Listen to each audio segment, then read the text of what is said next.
Seguimos os ensinos dos vossos ensinos, mestre.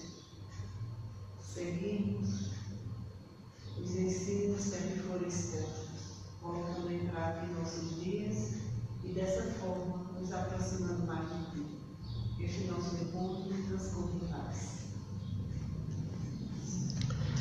Então vamos hoje prosseguir com essa temática referenciais para a identificação do si, que iniciamos, tivemos assim uma introdução na semana passada. De hoje a 8 o nosso estudo deve voltar para as 16 horas. Então vamos... Vai ter o evento do SEEC, que é um seminário que vai ocorrer em Caruaru de manhã e de tarde, mas na parte da tarde, às 4 horas, eu venho para esse estudo. Eu me lembro que no ano passado, quando houve esse seminário SEEC, esse seminário terminou 9 horas da noite.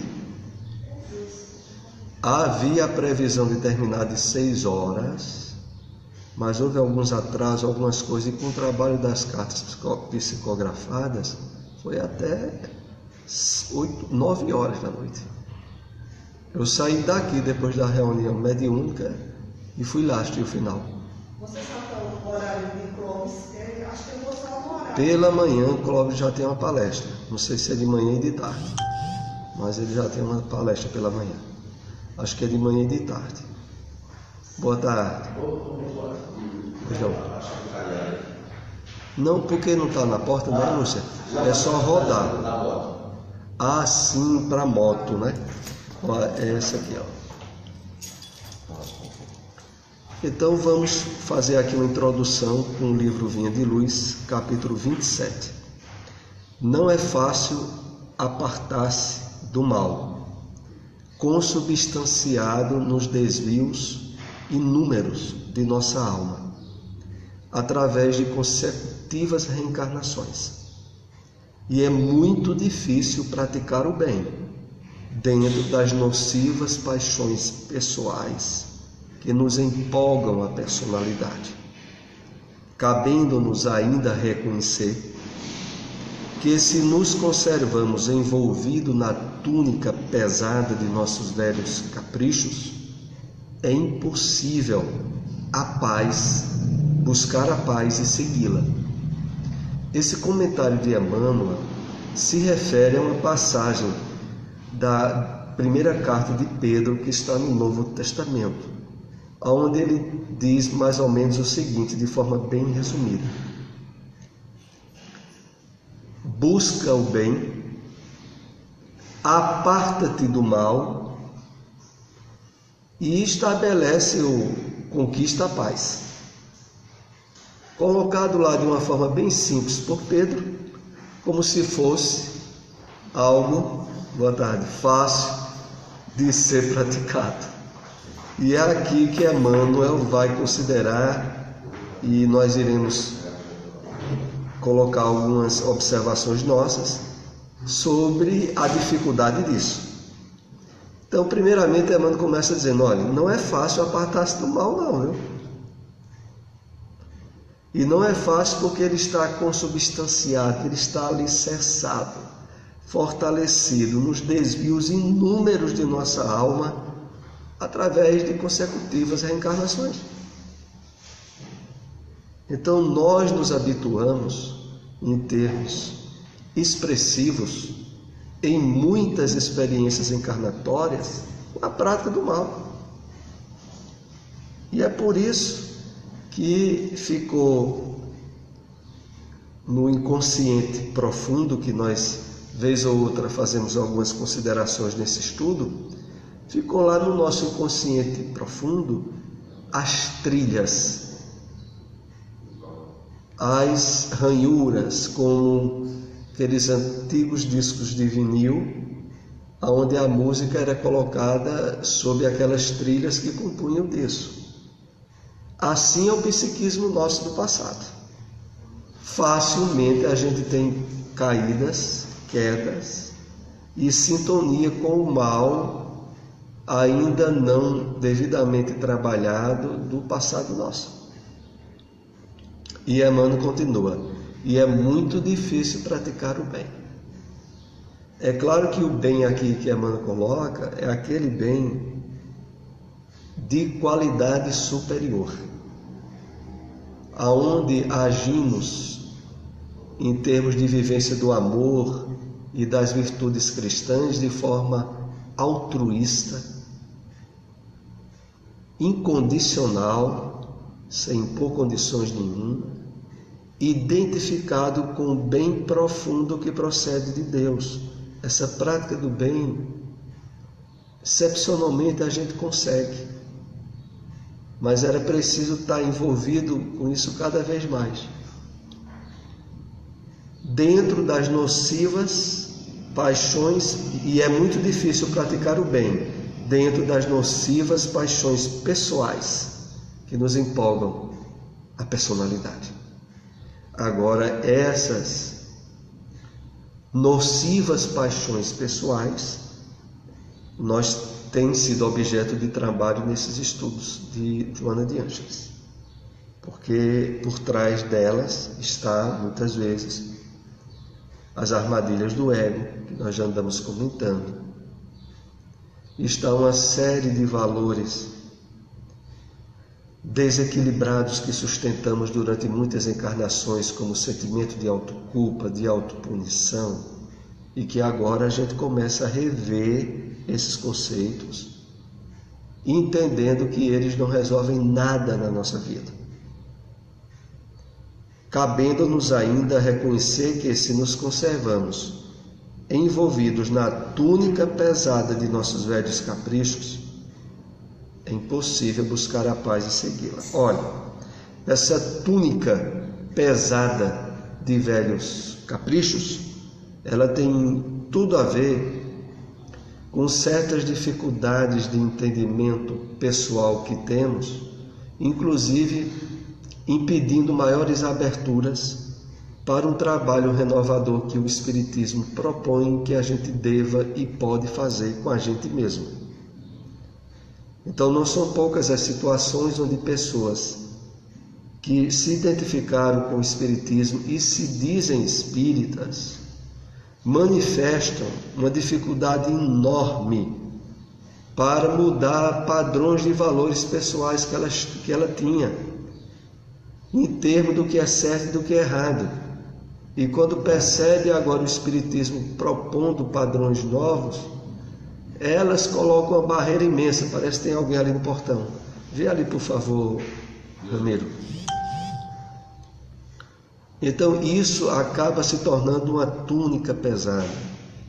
Uma coisa a gente tem que trabalhar muito com a gente, à medida que vamos conhecendo o Espiritismo.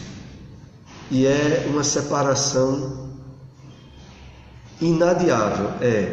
Eu antes pensava e achava que era assim. Agora, com o Espiritismo, eu estou mudando a minha forma de pensar e penso agora de forma diferente. Porque a dificuldade maior e o fator mais complicador que tem é quando a pessoa, agarrada a antigos padrões pessoais de identificação, acha impossível ou difícil demais aderir às propostas de renovação que o Espiritismo oferece.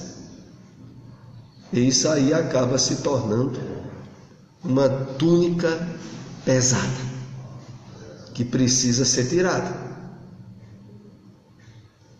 Então vamos adentrar-nos no tema referenciais para a identificação do si. Por que é que esse si precisa ser identificado? Ele está dentro da gente, mas durante as nossas experiências encarnatórias ele foi submergido, enterrado, desconsiderado, e perdemos a identificação com ele. E o que é ele? A parte mais elevada, mais altruísta que nós possuímos em termos de agir no mundo dos espíritos encarnados e que nos harmoniza com as leis divinas e que é a presença de Deus em nós, em termo mais autêntico.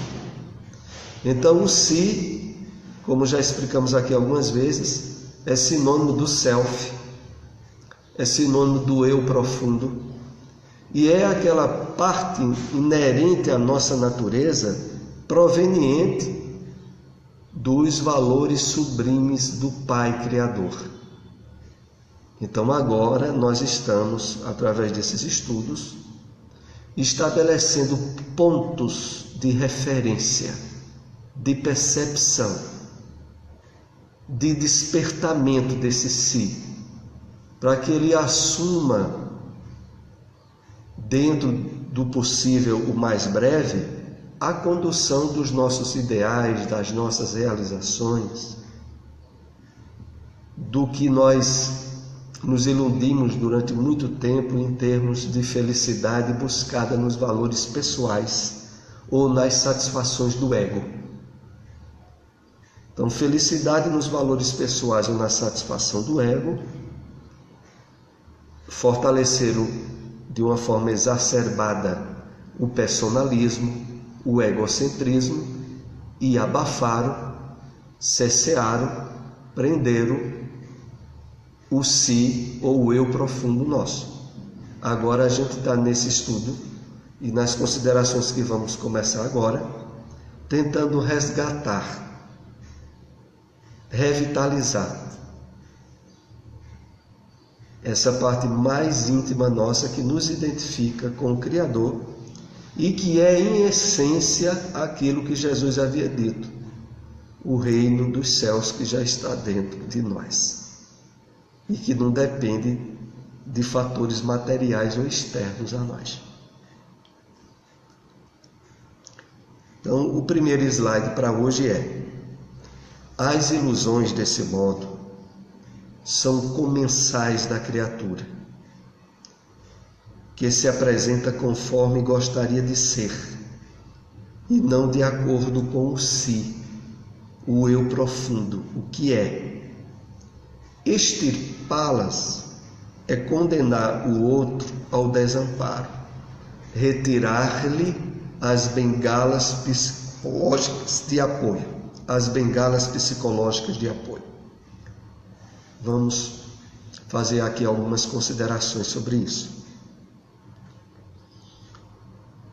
As ilusões são comensais, são parceiros da criatura que se apresenta conforme gostaria de ser, e não de acordo com o si ou eu profundo. É por isso que tínhamos feito aquela observação, que eu vou repetir agora, para começarmos a trabalhar esses aspectos novos. É por isso que quando alguém diz a você, eu sou assim, e começa a traçar e falar de partes que ele entende identificar-se na personalidade dele, é uma parte a ser considerada.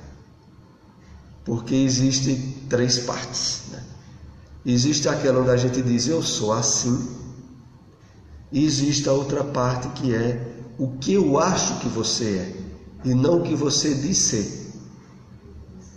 Porque partindo do ponto de referencial diferente da gente mesmo, quem está fora vai ter observações, percepções que a gente não tem sobre nós mesmos.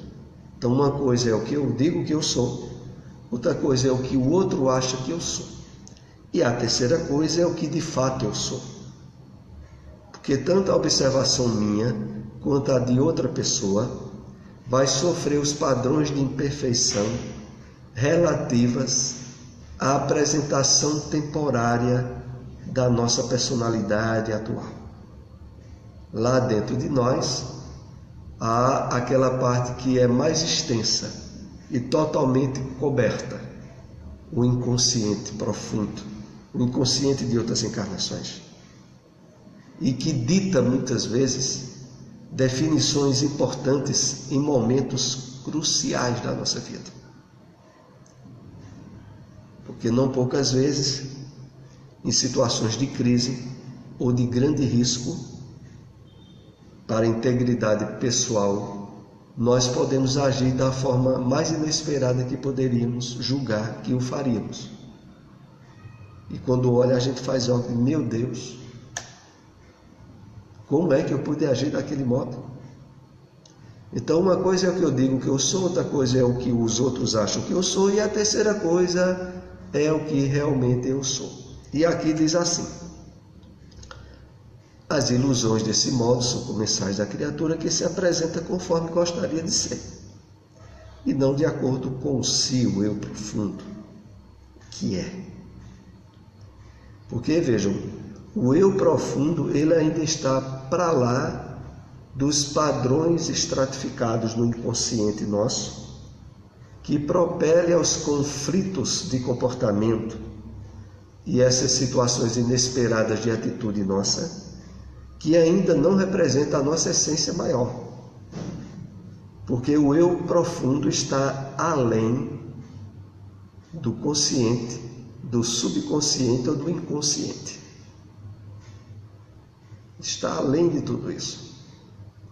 E ele ocorre, como já tínhamos aqui compartilhado algumas vezes, mas que é muito importante revitalizar a lembrança desse aspecto, é que, veja, o eu profundo nosso, ele está bem presente quando nós temos uma atitude profundamente altruísta, de ajudar alguém, de beneficiar alguém, sem qualquer expectativa de retribuição, de reconhecimento, de benefício daquilo que a gente fez ao outro. Ser intermediário do amor elevado de Deus.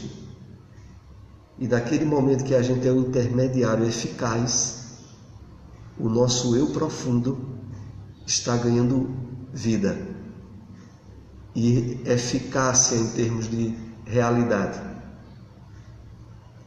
E aí é quando a gente vê que, na verdade,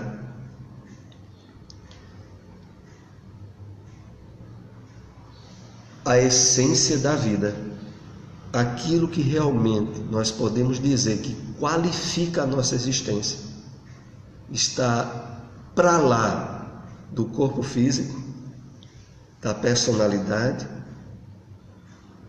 dos valores transitórios que nos identificamos nessa vida ou em vidas passadas, e que ocorre quando permitimos que a espiritualidade elevada nos utilize como instrumentos para ajudar os outros a fazer o bem sem querer retribuição nenhuma, nem no plano espiritual, né? É bom salientar, porque não são poucas as vezes que nós espíritas, se não esperamos retribuição em termos de facilidade, de reconhecimento na área material, não são poucas as vezes que, ao nos integrarmos em atividades do bem, esperamos o reconhecimento espiritual, que nos promova a situações salutares, benéficas, quando estivermos de retorno ao verdadeiro lar, o que não deixa de ser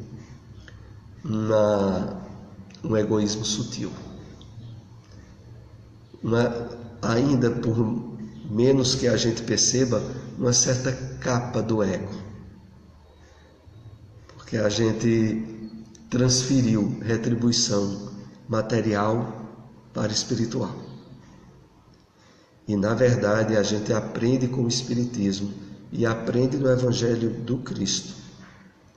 O bem legítimo mesmo procede de Deus.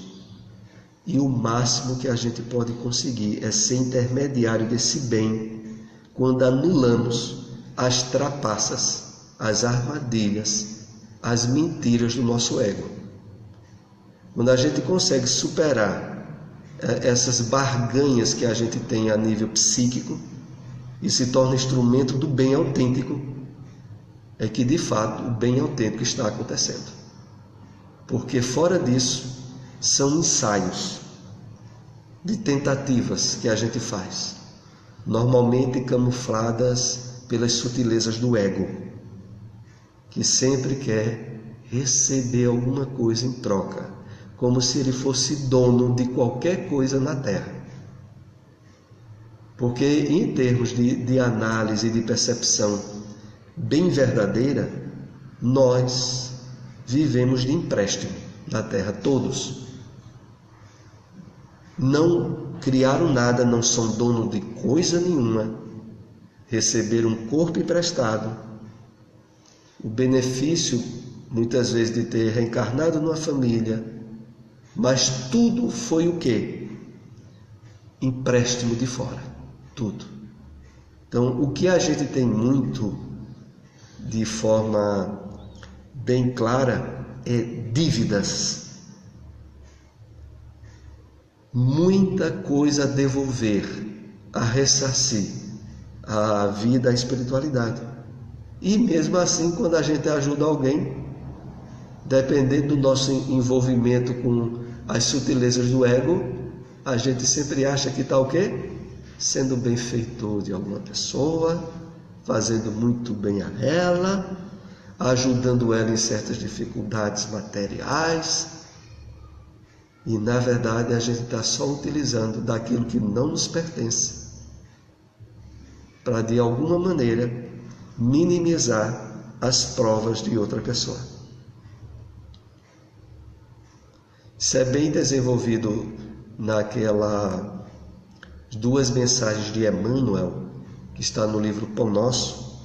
O nome de uma das mensagens é Granjeai Amigos, e a outra é Os Tabernáculos Eternos, que é 2 mensagens que Emmanuel comenta a chamada parábola do bom mordomo, que na verdade, para quem lê a Bíblia, o bom mordomo seria um mordomo esperto, sagaz, que utiliza os bens do patrão para minimizar as dívidas de terceiros.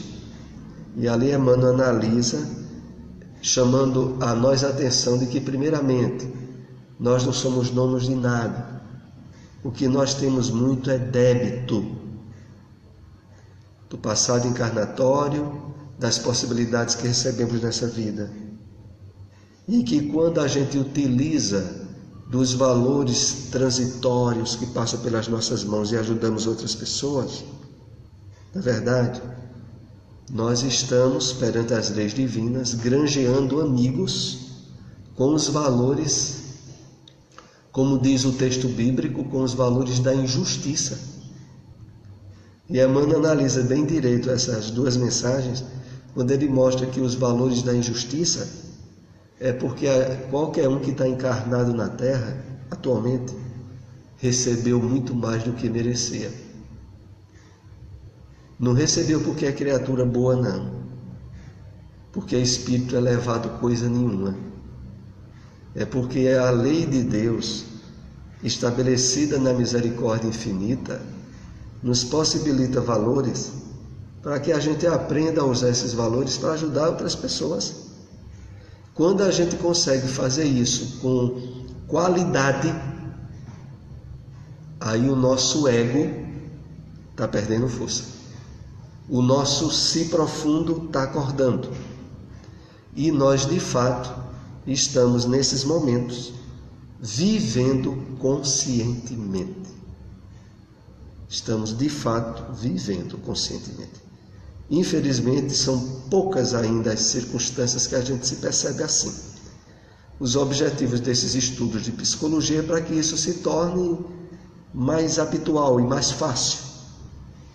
E a gente perceba de forma mais enganosa ou menos enganosa, menos disfarçável, as armadilhas que o nosso ego projeta, desqualificando as nossas atitudes de caridade ou de amor ao próximo. Quando aqui diz no final,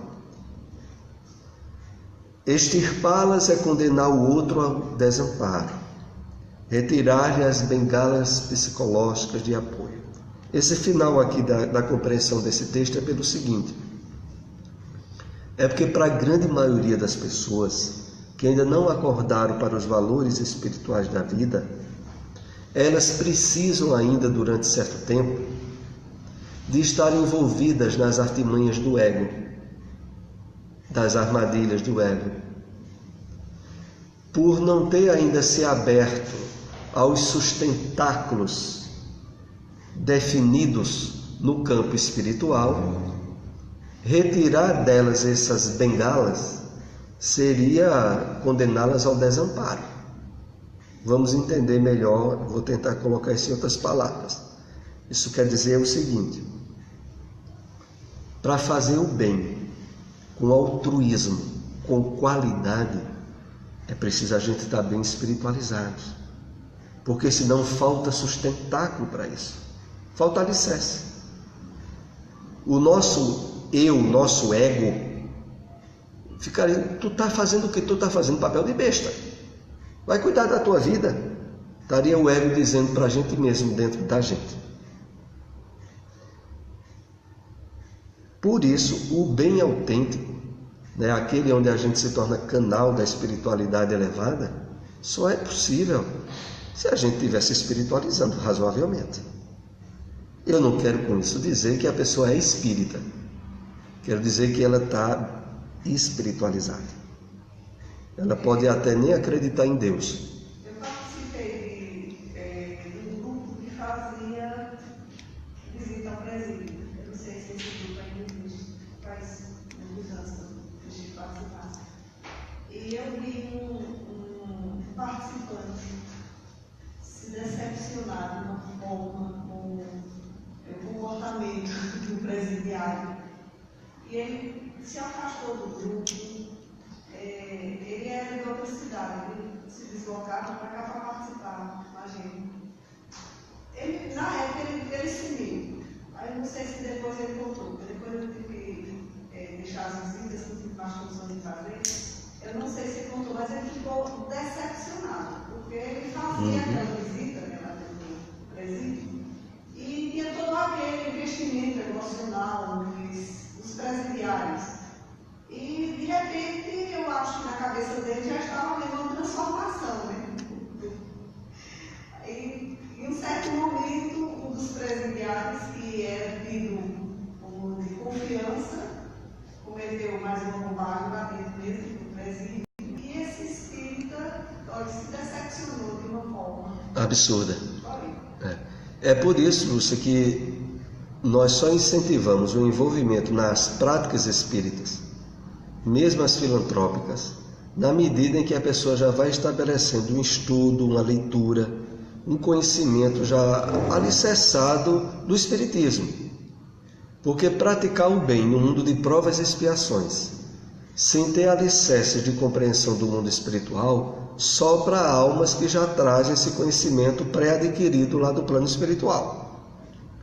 A gente sabe que tem muitos assim na Terra. A gente vai se sentir assim, em desamparo.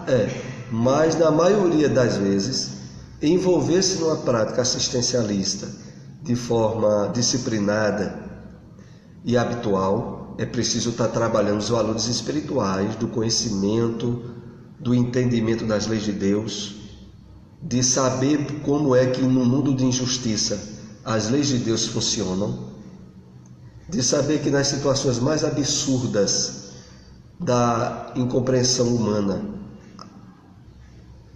a atuação, a intermediação dos bons espíritos está ali, mesmo que de imediato a gente não perceba. Então isso só vem através do esclarecimento e do estudo.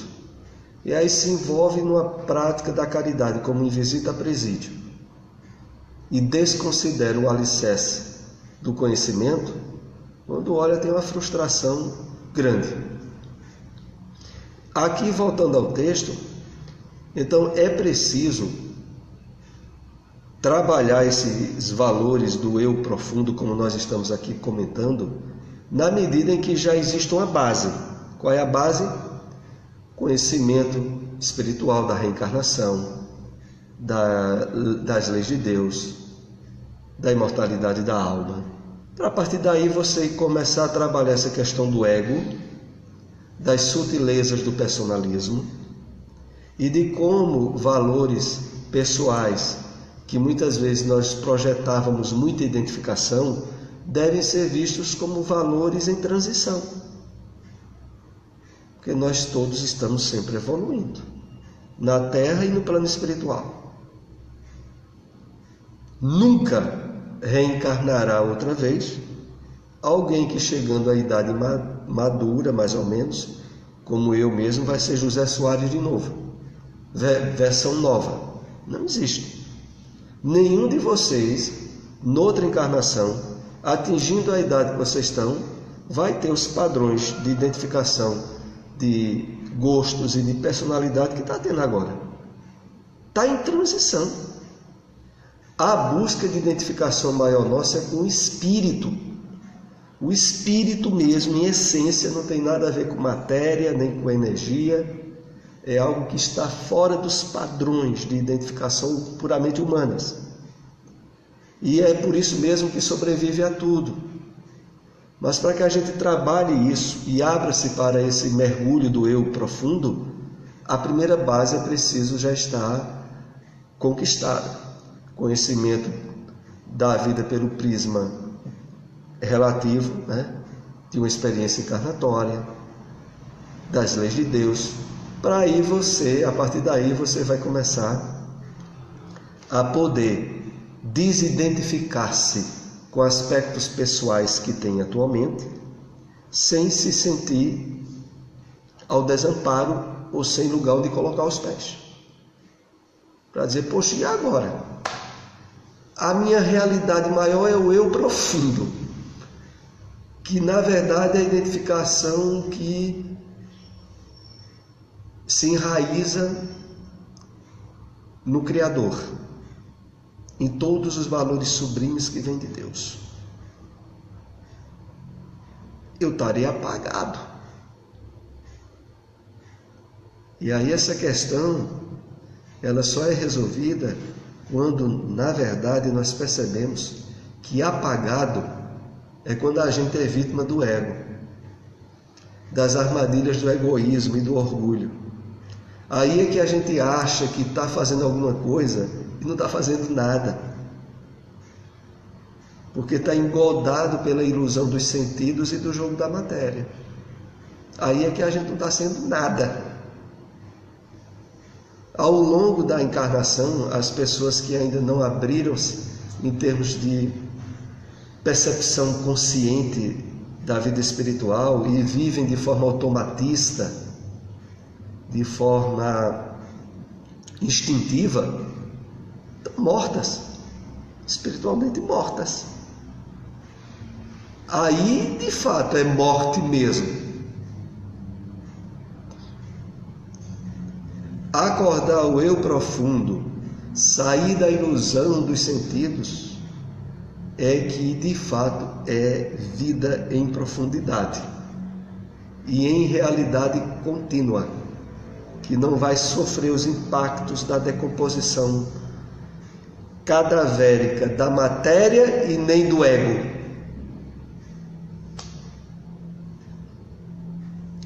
Vamos, pois não.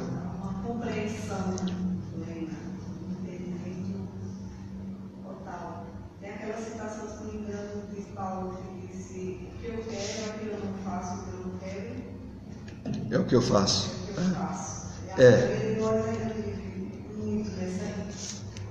Aquela colocação de Paulo de que o bem está nele querer, mas quando olha ele se pega fazendo o mal. São os conflitos da personalidade humana, sobretudo estabelecido pelo nosso inconsciente.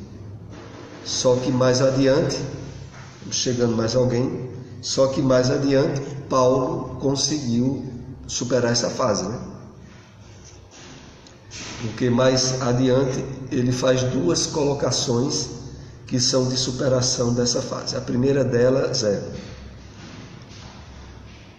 uma coisa eu faço, é que, esquecendo do passado, busco o que está à frente de mim, o supremo prêmio estabelecido pelo Evangelho do Cristo.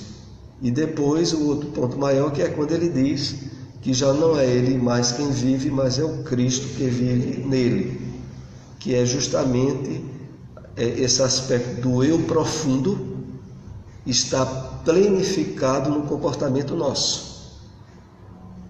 E aí podermos, de uma forma muito mais intensa, de fato, viver. Porque o afastamento nosso das leis de Deus, que gerou o ego, depois suas armadilhas, e toda essa confusão, sempre foi e é sinônimo de inconsciente, de sono, de ausência de vida. E a maioria da criatura humana se acostumou tanto a isso, que quando ela, por exemplo, começa a fazer exercício de meditação, sabe o que ocorre? Se for fazer exercício de meditação de forma disciplinada e habitual, sabe o que ocorre? Medo. Medo. Mergulhe no seu eu profundo. Pare com o macaco louco da mente. Tente a abstração dos pensamentos e possibilite que isso dure um pouco de tempo mais, para você ver se você não fica com medo.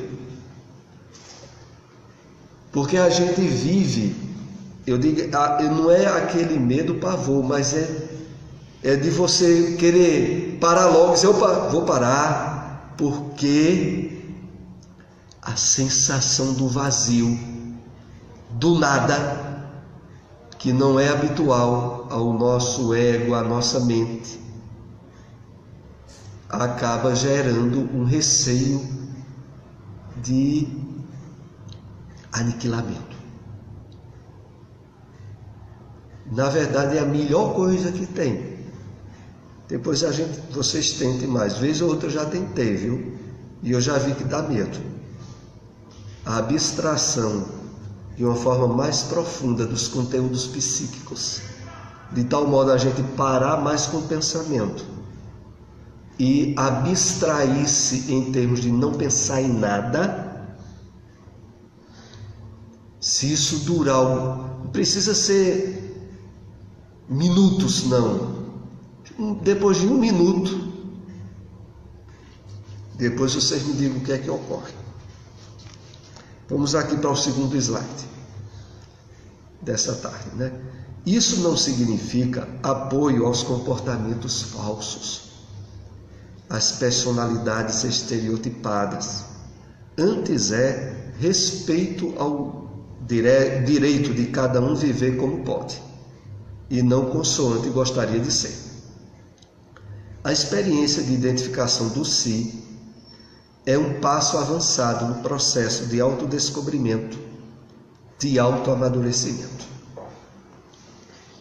Então vamos analisar esse texto que, lembrando, é do livro Ser Consciente, que nós continuamos analisando. Já vai mais de 1 ano que a gente está analisando esse livro. Possivelmente devemos concluir daqui para o final do ano. Então isso não significa apoio aos comportamentos falsos, às personalidades estereotipadas. Antes é o respeito de cada um viver como pode, e não consoante gostaria de ser. Joana aqui se refere ao fato que nós analisamos anteriormente, de que as pessoas que ainda não estejam amadurecidas espiritualmente para a compreensão e a busca do eu profundo, estão habitualmente envolvidas nas armadilhas, nos jogos do ego.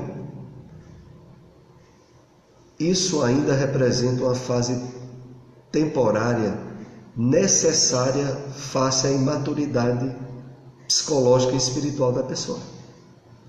Isso não quer dizer que a gente está apoiando a mentira, nem o comportamento falso. A experiência de identificação do si é um passo avançado no processo de autodescobrimento, de autoamadurecimento. Então, é um passo avançado nesse autodescobrimento e no autoamadurecimento, porque é como se nós conscientemente estivéssemos agora dando passos no escuro, numa área que a gente nunca esteve habituado. Na verdade, nunca trilhou essas novas áreas. As nossas áreas motivadoras das ações, das nossas atitudes, foram áreas bem ligadas à matéria e às suas ilusões. A desidentificação disso para acordar o nosso eu profundo é um parto. Joana de Anjos às vezes faz essa colocação nessas obras de psicologia. É um parto, é um nascimento novo. E como ela coloca isso, não significa os comportamentos falsos. Eu entendo assim, cada coisa acontece a seu tempo. Cada ser tem o seu tempo e despertamento. Não É verdade. A gente se forçar, porque ocorre com muitos, isso em todas as religiões. No Espiritismo também, eu acho que de uma forma até mais forte, das pessoas conhecerem a doutrina e, a um certo tempo, não estarem devidamente preparados para os compromissos aos quais a doutrina faz a pessoa despegar. É porque o período que a humanidade está, que é o período em que o Espiritismo surgiu, a época de transição, é aquela época que é comparada àquela parábola bíblica, quando um senhor vai dar uma festa de casamento e como os candidatos que eram os escolhidos para participar da festa renunciam, o convite é feito a todo mundo pela rua, a todos. Só que depois, para entrar de fato na festa do casamento, foi a interferência que houve aí com a queda de energia elétrica, não foi? Foi embora a nossa energia elétrica, não foi? Mas como a gente está aqui na internet de dados, não caiu não. Então, vejam, voltando à questão da parábola, ocorre o seguinte, o convite é feito para todo mundo. Agora, para entrar na festa, o que é que vai ocorrer? Só entra identificando a vestimenta da pessoa, que é um simbolismo referente ao corpo espiritual. Só quem estivesse habilitado entraria para a festa. Mas o convite é feito a todo mundo pela rua. Todos. Hoje, através do Espiritismo, a humanidade, em termos de essência do Evangelho do Cristo, todo mundo. Aí. Não quer isso dizer, e é sempre importante a gente toda vez relembrar de que só no Espiritismo é que você encontrará o roteiro seguro do Evangelho do Cristo. Não. Mas significa que a doutrina espírita, que libertou-se completamente dos atavismos, das exterioridades, das cerimônias, dos rituais, de todos os apetrechos de ordem material que as religiões ainda hoje têm, abre para o espírito humano voos mais altos, possibilidades de superação dos enganos da matéria, do ego, de forma mais eficaz. Não é o caminho único, mas dentre todo o conchavo que ainda existe em termos de dificuldades colocadas nas religiões para o contato direto com as leis do Criador, o Espiritismo facilita tudo. Então voltemos aqui a comentar o nosso slide. Ainda estamos com dificuldade ali, né? Não voltou a imagem ali não, né? Vamos ver aqui se a gente volta a essas possibilidades.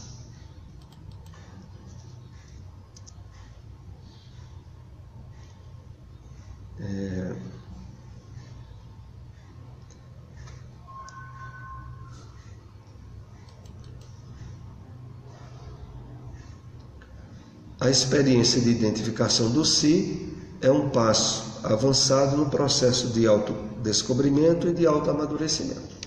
Então vamos aqui para outro slide. Deixamos ver aqui o problema que a Coab 3 está tendo aqui grande de falta de energia elétrica. Para voltarmos aqui os slides aqui para os presentes, né?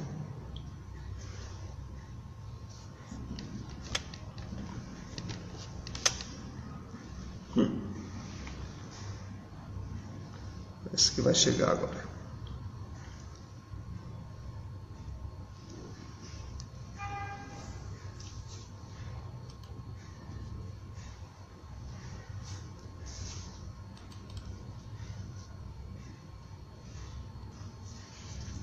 Voltamos aí, né? Então vamos agora. Essa busca interior expressa-se como uma forma de insatisfação. Os valores possuídos não preenchem mais os espaços interiores, deixando vazios emocionais. Vejam só como é a situação agora. Para as pessoas que de fato atingiram o amadurecimento ideal para a compreensão das propostas do despertamento do si, desses pontos de referência que é o nosso estudo de hoje, ele é facilmente identificado ou identificável através de certas análises pessoais. Qualquer um de nós aqui. É preciso, fazendo aqui uma reflexão rápida, que as coisas no campo material não nos satisfaçam mais plenamente. Que os nossos ideais e objetivos de vida na nossa encarnação atual, a gente perceba que se a gente conquistar tudo que poderia ser de facilidade material, nos sentiríamos vazios. Não seria suficiente. Então, a partir da percepção disso, redunda no significado de que você chegou ao período. Para você é necessário o estabelecimento de valores interiores mais profundos, que são aqueles agora propiciados pela identificação do si, o despertamento desse eu profundo. E é por isso que é dito assim: essa busca interior expressa-se como uma forma de insatisfação em relação ao já conseguido. Então, diante do que é a sua vida atual, você percebe que esteve atrás de uma série de coisas, de valores e de situações que não lhe satisfazem. E pior ainda, você percebe que se a sua busca continuar em cima desses valores, mais insatisfeito você estará. Então agora você está num período de amadurecimento psíquico para a busca dos valores transcendentes de forma eficaz. Por isso diz aqui no final: os valores possuídos não preenchem mais os espaços interiores, deixando vazios emocionais.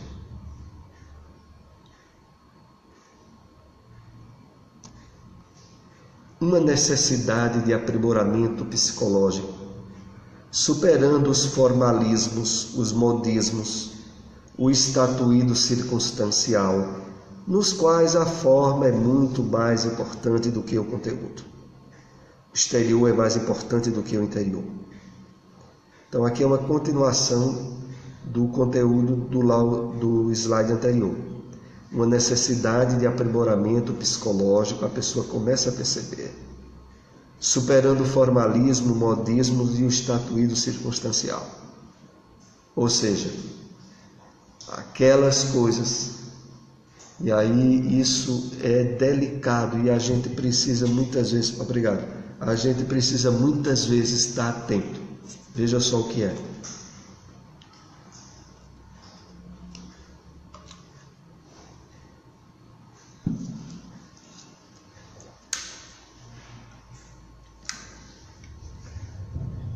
nos quais a forma é muito mais importante do que o conteúdo, o exterior é mais importante do que o interior. Então se passa assim: no ponto espiritual em que nós nos encontramos, temos a nítida e perceptível entendimento da realidade como em termos materiais insatisfatório, e de que a busca que antes a gente podia ter desses valores não tem mais cabimento. Porque não nos surpreendamos, a maioria da humanidade continua totalmente envolvida pelas teias do materialismo e pela busca ilusória de que valores, pessoas e circunstâncias vão dar felicidade a elas. A maioria das pessoas ainda está assim. O despertamento desse eu profundo, que é a saída dessa ilusão da matéria, é algo que a maioria das pessoas nem tem condições, nem querem, e se isso fosse-lhes acontecer de forma externa, seria totalmente ineficaz.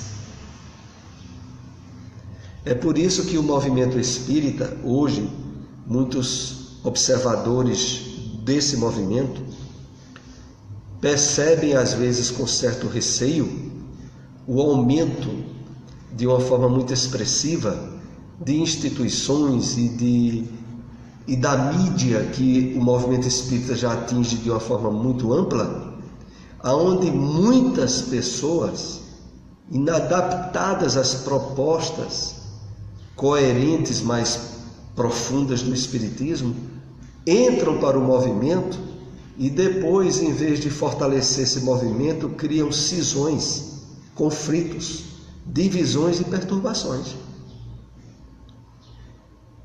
É como atualmente já ocorre muito. Quando se ganha muito em quantidade, se perde em qualidade. A ampliação, a motivação e o envolvimento da mídia, trazendo e ampliando muito o movimento espírita, tem também essas consequências. Uma consciência lúcida que desperta para os patamares superiores da existência, face à vigência permanente do fenômeno da morte, em ameaça contínua, uma imperiosa busca de paz, devestida de adornos e de condicionais, um amplo anseio de plenitude.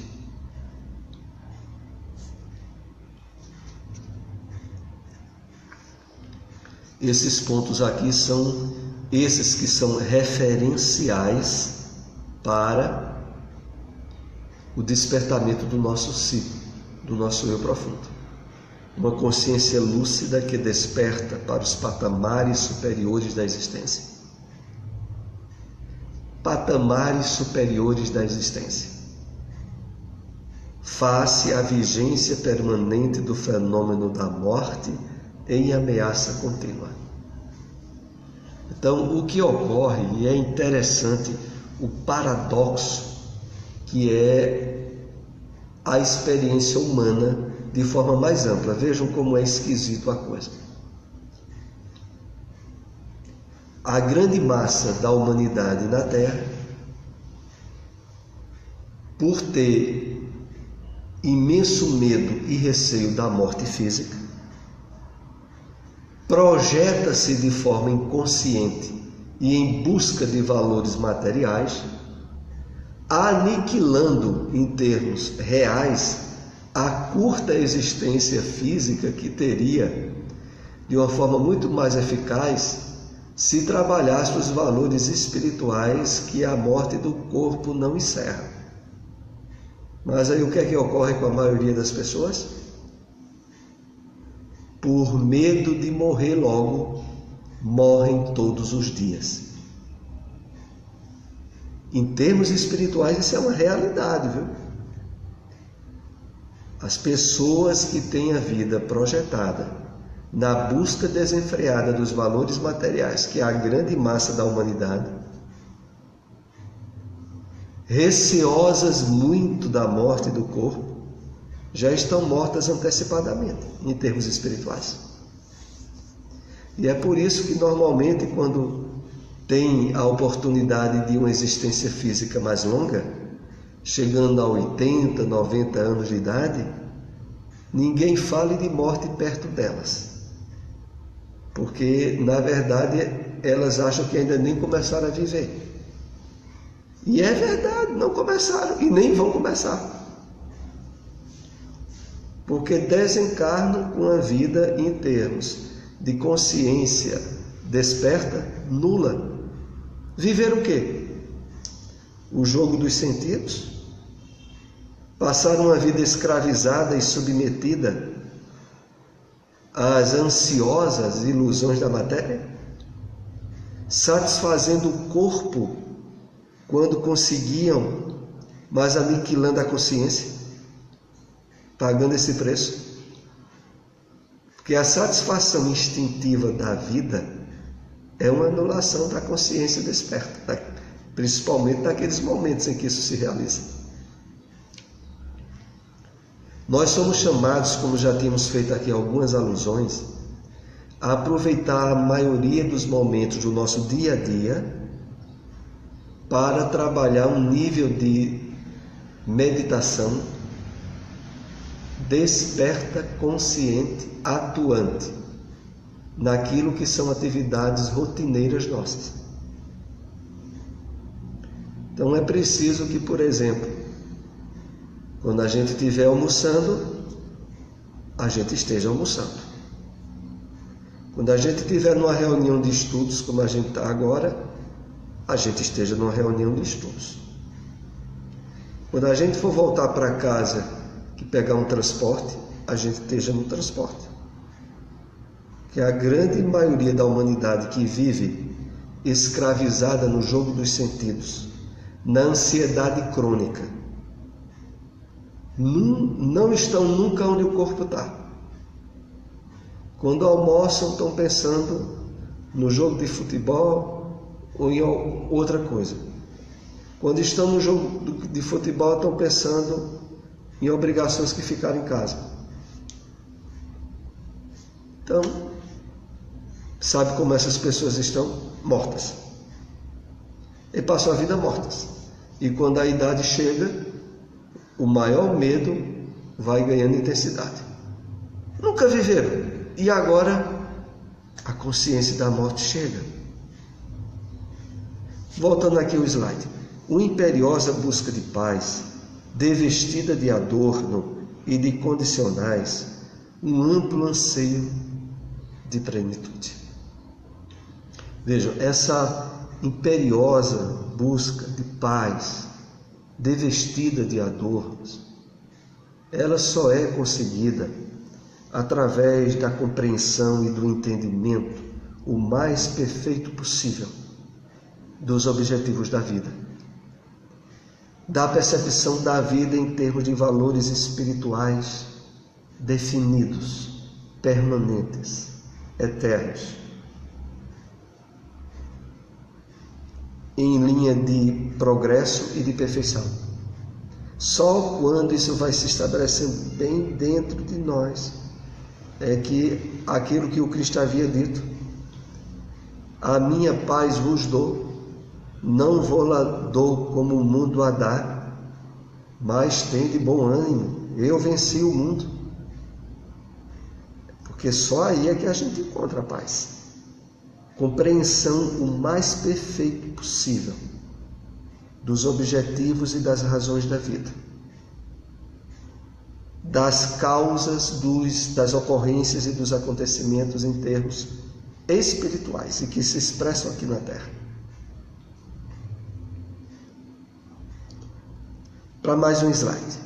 Com estes referenciais, há uma inevitável autopenetração psicológica, uma busca do si, do autoconhecimento, a fim de bem discernir o que se anseia e para o que se possui e qual a sua aplicação, a análise do futuro e como se apresentará. Então, estamos chegando aí aos momentos próximos de fecharmos o nosso estudo, né? Mas vamos aos comentários desse slide. Com estes referenciais, os referenciais que nós falamos há pouco,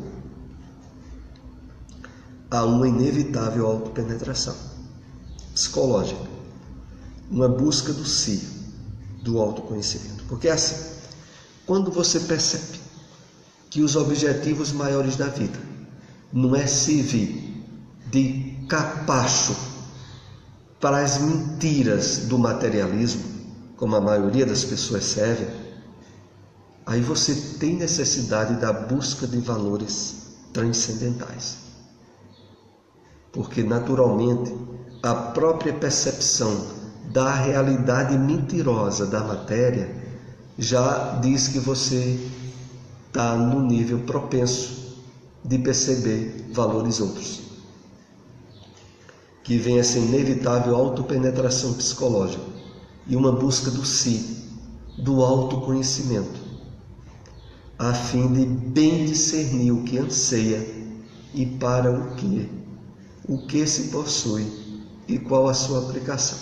Olha, um ponto aqui que eu acho importante refletirmos é que através dessa percepção transcendental da realidade que o Espiritismo nos traz, que esses estudos de psicologia nos propelem, nós temos de estar já bem conscientizados, mas bem conscientizados mesmos. Nós não estamos numa proposta filosófica de vida passível de erros.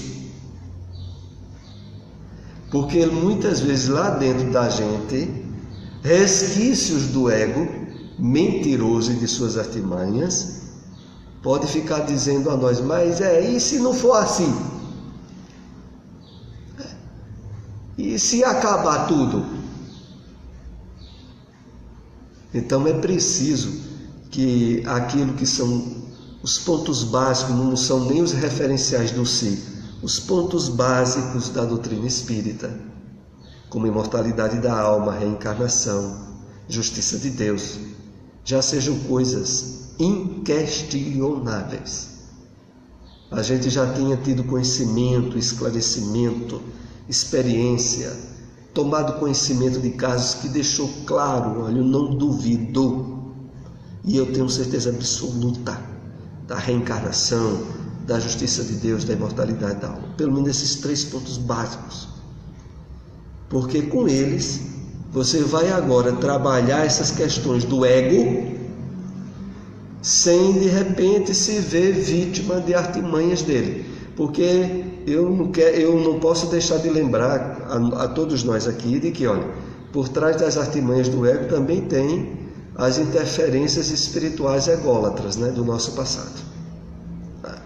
Os espíritos que foram companheiros nossos e que procuram muitas vezes, através do pensamento, acordar receios, medos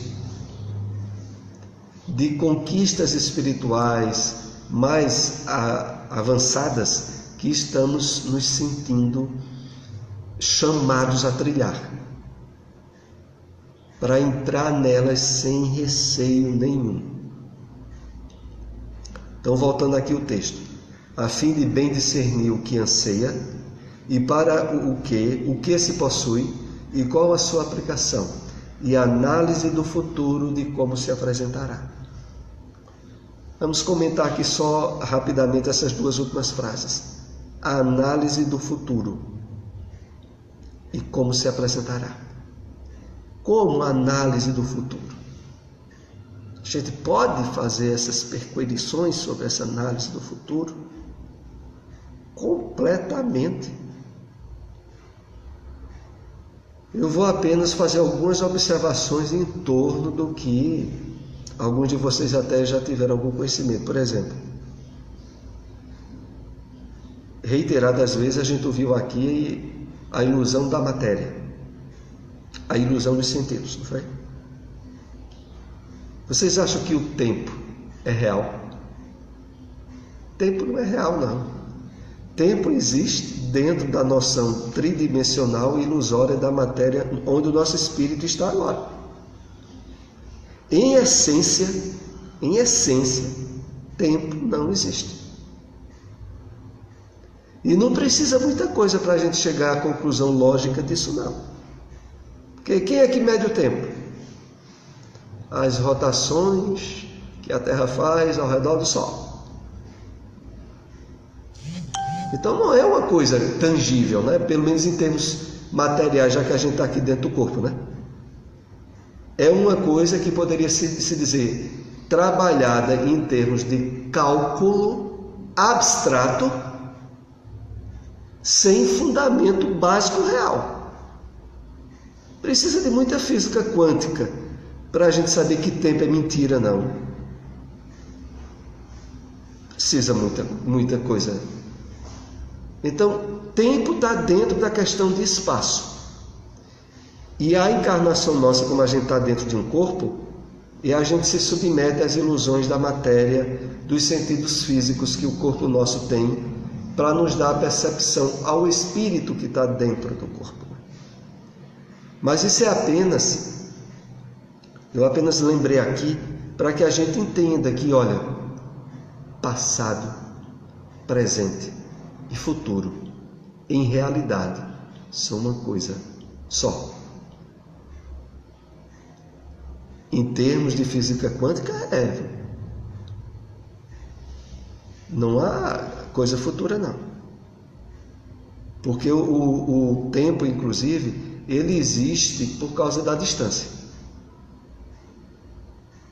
Se não houver distância de dois objetos, não há o tempo para se sair de um objeto e chegar até o outro. Então, ele vive em função de espaço.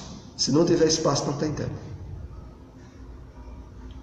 Então, nós somos seres, em essência, espirituais, que está além do tempo e da matéria.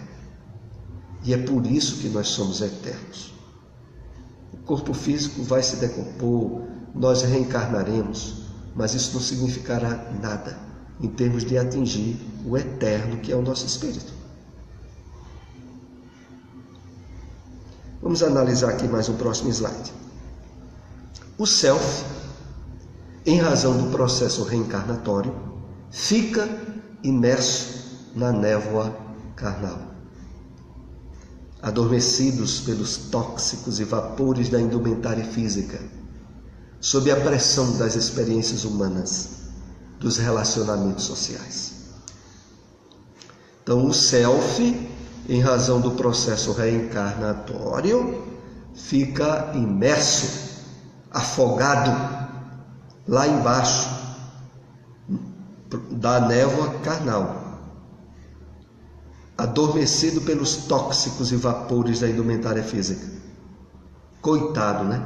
Coitado do nosso self, que na verdade é o nosso eu verdadeiro, o nosso eu profundo. Coitado. Primeiro, imerso na névoa carnal.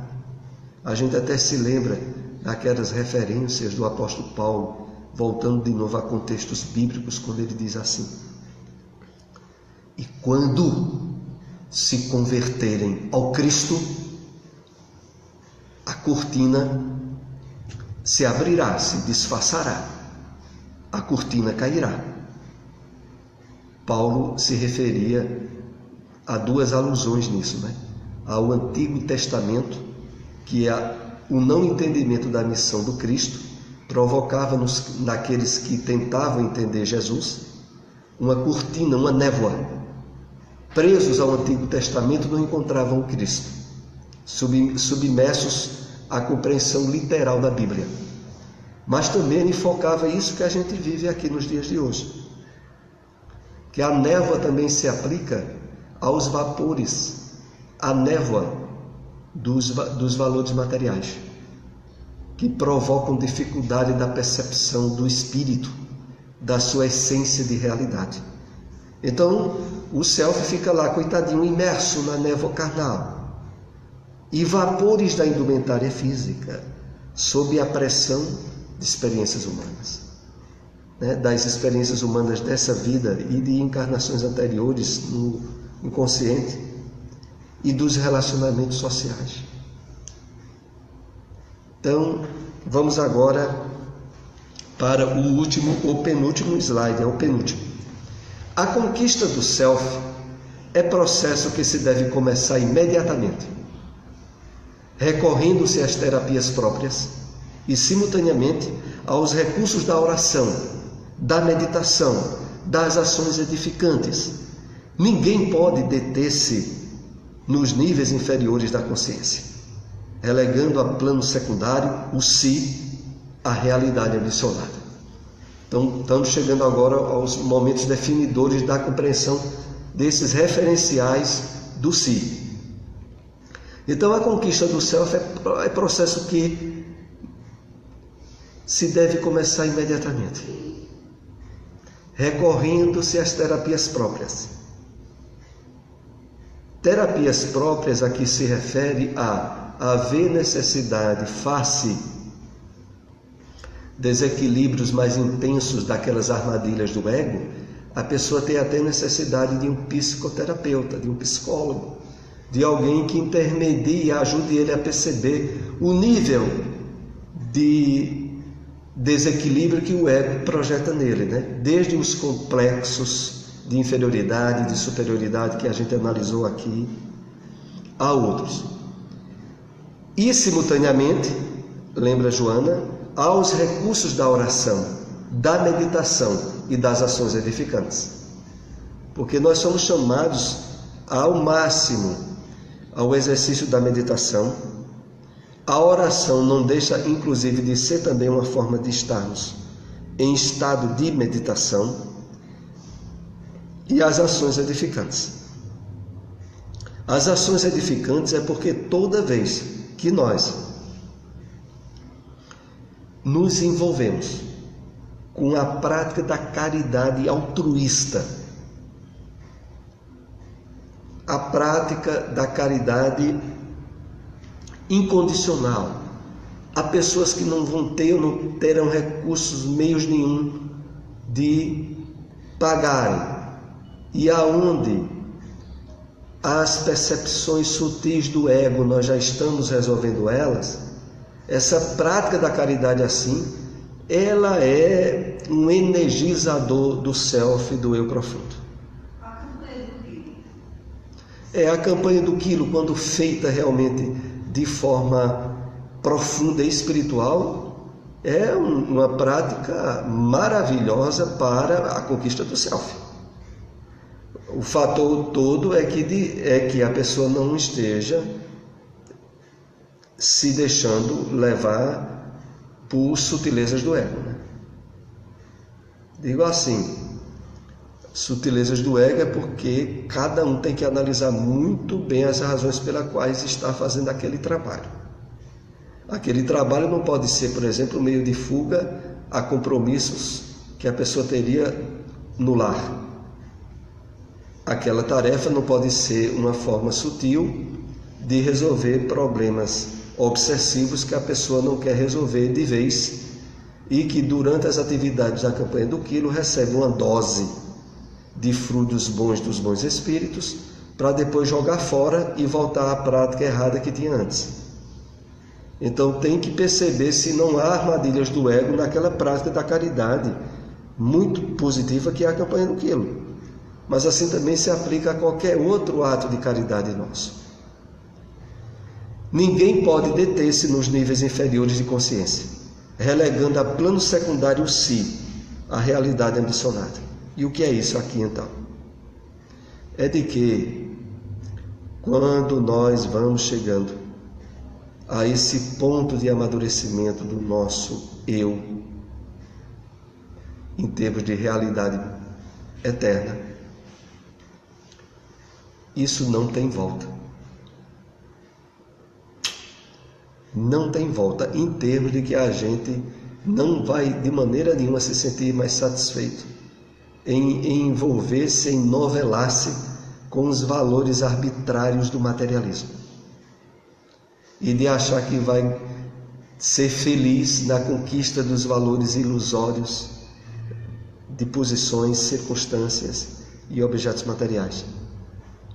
Ela não consegue fugir agora de um nível de despertamento espiritual que propele ela a ir mais para frente, relegando a plano secundário o si ou a realidade ambicionada.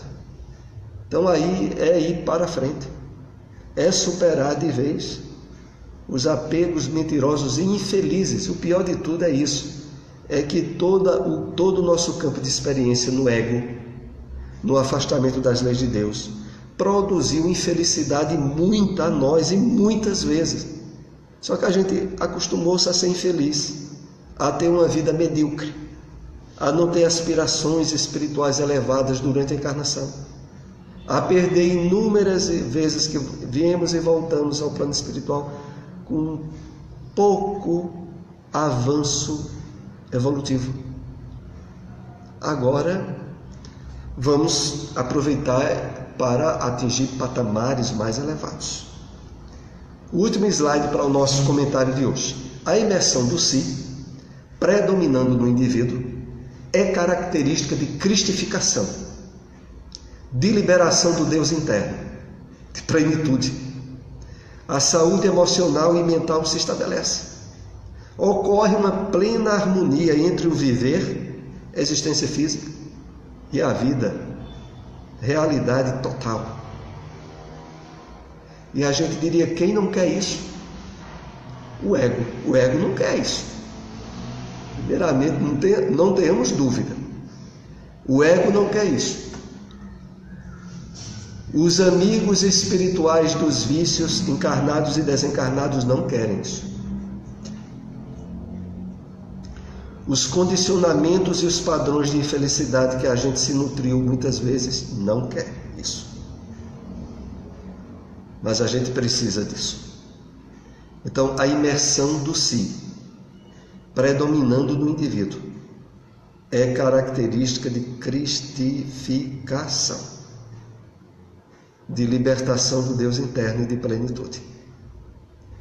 Então, na medida em que o nosso eu profundo, o nosso self, vai tendo mais atuação no nosso dia a dia, nós iremos nos sentir mais plenos, mais satisfeitos, vivendo um clima interno que não dependa tanto dos fatores externos, nem das pessoas que convivam conosco, nem das dificuldades materiais que estejamos a passar.